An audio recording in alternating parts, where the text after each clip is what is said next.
Hello students, dear sir YouTube channel তোমাদের স্বাগত। আমি দীপক রয়। রাশিবিজ্ঞানে 26.2 এর মধ্যমা নির্ণয়ের যে অঙ্কগুলো আছে সেই অঙ্কগুলোর আজ সেকেন্ড পার্ট নিয়ে তোমাদের কাছে আসলাম। তোমরা অবশ্যই ভিডিওটিকে শেষ পর্যন্ত দেখবে, আর যদি অঙ্কগুলো ভালো লাগে তাহলে অবশ্যই আমাকে কমেন্টে জানাবে।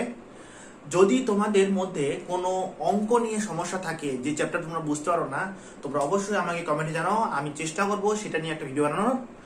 তো চলুন তাই শুরু করা যাক।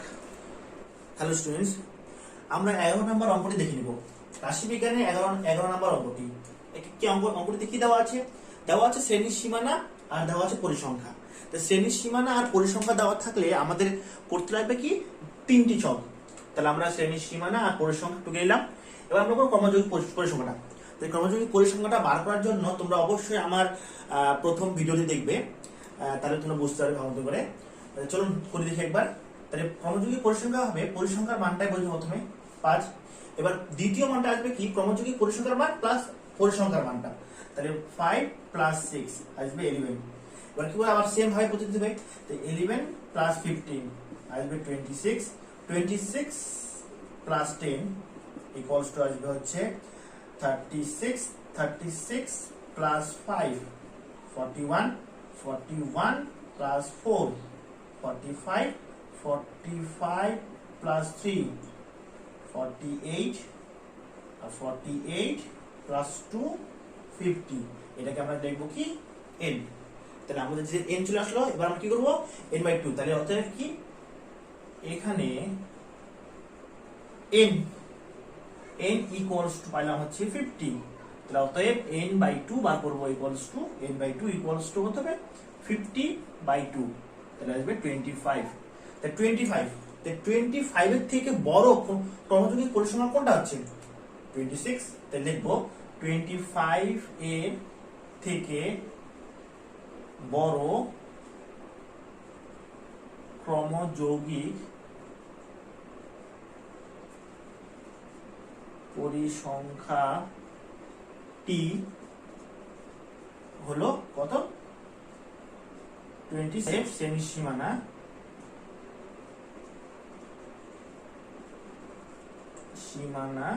ইকুয়ালস টু কোনটা আসছে এটা কত 15 থেকে 20। এবার আমাদের মধ্যমা নির্ণয়ের যে সূত্রটা দেওয়া ছিল সেই সূত্র অনুযায়ী বার করতে লাগবে। তো আমরা কি জানি, যে শ্রেণীটা নিচ্ছি সেই শ্রেণীটার উপরেরটা হবে CF, পাশেরটা হবে F, আর শ্রেণীর সীমানার মধ্যে এটা আসবে L। এবার লিখুন এগুলো। তো অতএব n/2 equals to 25, L equals to 15, F equals to 15, H equals to লিখবো হচ্ছে দূরত্বটার মধ্যে 20 minus 15 equals to 5, CF equals to 11। অতএব নির্ণয় মধ্যমা L plus n/2 minus CF by F into H। L এর মান 15, n/2 মান 25, CF মানে 11 আর হচ্ছে F মানে 15 into H মানে 5। মানগুলো সব বসালাম। এবার ক্যালকুলেশন করতেছি। 15 বসলো, বিয়োগ করে আসলো 5 দিয়ে 15 কাটলাম 3। এবার 14/3 কে যদি ভাগ করি তাহলে আমাদের মান পাচ্ছি কত 4.666। তাই যেহেতু 4.666 3 নাম্বার ঘরটা 5 এর থেকে বেশি, তাহলে তার সাথে 1 যোগ করব, মানে 6 এর সাথে গেল। তাহলে কি 4.67। এটাকে যোগ করলে আমরা পাবো কত 19.67। এটা আমাদের অ্যানসার। চলুন তাহলে নেক্সট পরের 12 নম্বর অঙ্কে আমাদের দেওয়া আছে কি শ্রেণীর সীমা আর দেওয়া আছে পরিসংখ্যা। তাহলে শ্রেণীর সীমা বসালাম, পরিসংখ্যা বসালাম। যেহেতু আমাদের শ্রেণীর সীমা দিয়ে দিচ্ছে, তাহলে আমাদের এখানে 4টা ছক করতে হবে। কি কি শ্রেণীর সীমা থেকে শ্রেণীর সীমা বার করতে হবে, পরিসংখ্যা দেওয়া আছে, আর ক্রমযৌগিক পরিসংখ্যা করতে হবে।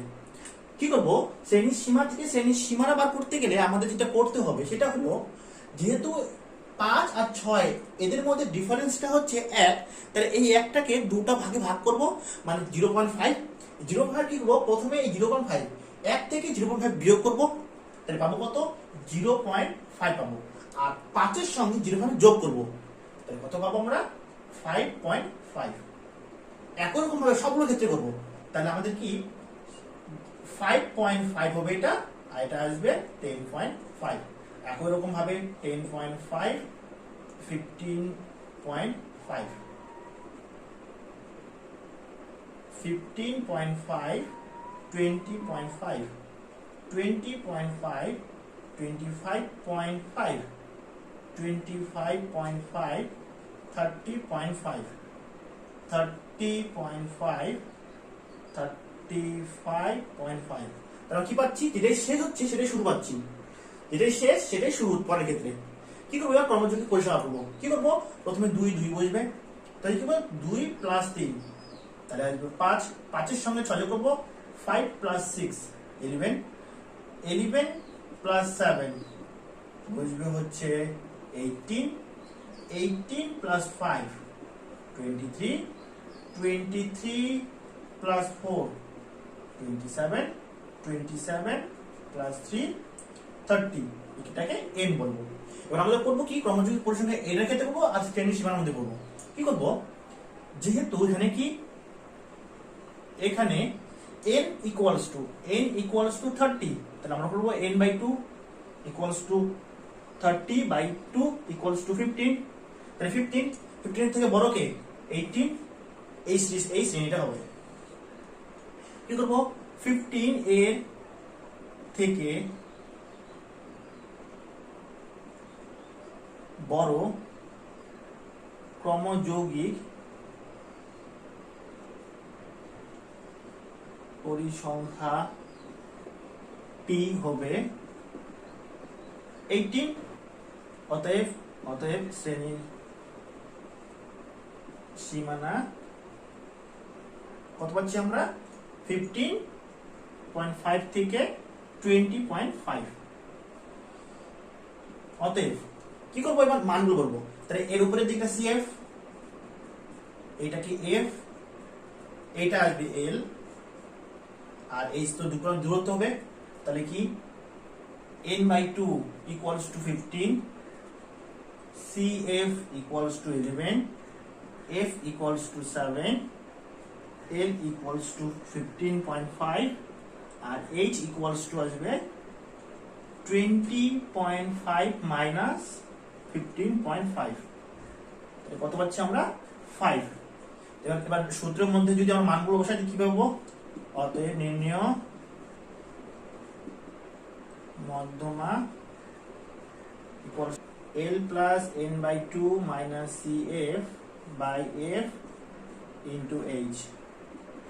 মানগুলো বসানোর পর ক্যালকুলেশন করে পাচ্ছি কি, যে 4 × 5 20, 20/7, 20/7 কে যদি ভাগ করি তাহলে আমরা পাচ্ছি কি 2.857, আরো কিছু আছে, আমরা 3 পর্যন্ত নিব। এবার 3 নাম্বার ডিজিটটা যেহেতু 7 5 এর থেকে বড়, তাহলে তার সাথে আগের সময় যোগ করলাম, তাহলে কত 2.86, 2.86 সঙ্গে 15.5 যোগ করলাম, 18.36 আসলো। তো এটা আমাদের অ্যান্সার। চলুন পরের অঙ্কটা দেখা যাক। 13 নম্বর অঙ্কটি 12 নম্বর অঙ্কের মতো নিয়ে আছে, শ্রেণীর সীমা দেওয়া আছে আর দেওয়া আছে পরিসংখ্যা। তাহলে আমাদের অবশ্যই কি শ্রেণীর সীমা বার করতে হবে, ক্রমযৌগিক পরিসংখ্যা করতে হবে। শ্রেণীর সীমা বার করবো, আমাদের আছে কি 51 থেকে 60, তাহলে আমরা কি করবো, প্রথমে এর সাথে মাইনাস করবো 0.5, তাহলে পাবো 50.5, আর পরেরটার সঙ্গে যোগ করবো 0.5, 60.5।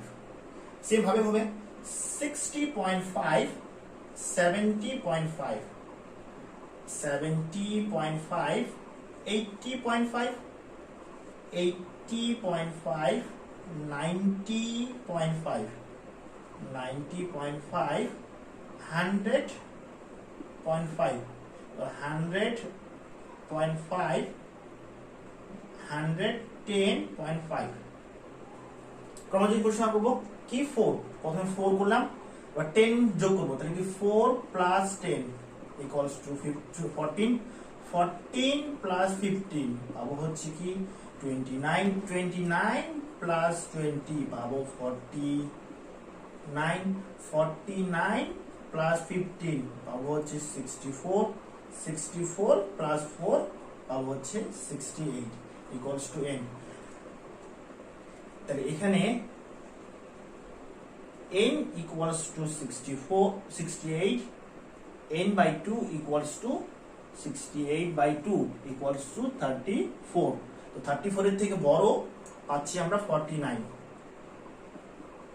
তাহলে এই 49 এর কাজ হবে, তাহলে কি লিখবো?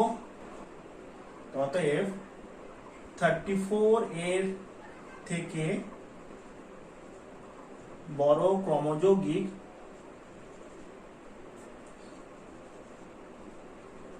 যৌগিক পরিসংখ্যা টি হবে কত? 49।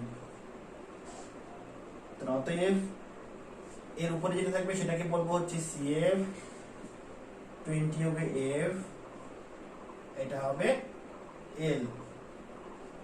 তাহলে n by 2 equals to 34, CF equals to 29, F equals to 20, L equals to 80.5, H equals to হবে হচ্ছে 90.5 minus 80.5, 80.5 about 10।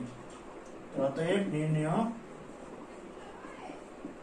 মধ্যমা equals to L plus n by 2 minus CF by F into H। মানগুলো বসানোর পর আমরা ক্যালকুলেশন করে পাচ্ছি 80.5 এখানে বসলো, 34 minus 29 কে বিয়োগ করলে 5 হয়, আর এখানে 0 0 কাটলাম, তাহলে 2 পড়ে থাকলো। তাহলে 2 দিয়ে যদি 5 ভাগ করি 2.5 হয়, 2.5, তো 2.5 এর সঙ্গে 80.5 যোগ করলাম, তো 83.00। এভাবে করেই তোমরা অঙ্কগুলো করো, আর যদি অঙ্কটা ভালো লাগে তাহলে অবশ্যই আমাকে কমেন্ট জানাবে। এরপরে যে বাকি দুটো অঙ্ক আছে সেই দুটো অঙ্ক আমি পরের ভিডিওতে নিয়ে আসছি, তোমরা অবশ্যই সেটি ভিডিওটিকে দেখবে। আর তোমরা যদি আমার চ্যানেল নতুন হয়ে থাকো তাহলে অবশ্যই চ্যানেলটিকে সাবস্ক্রাইব করবে। Thank you.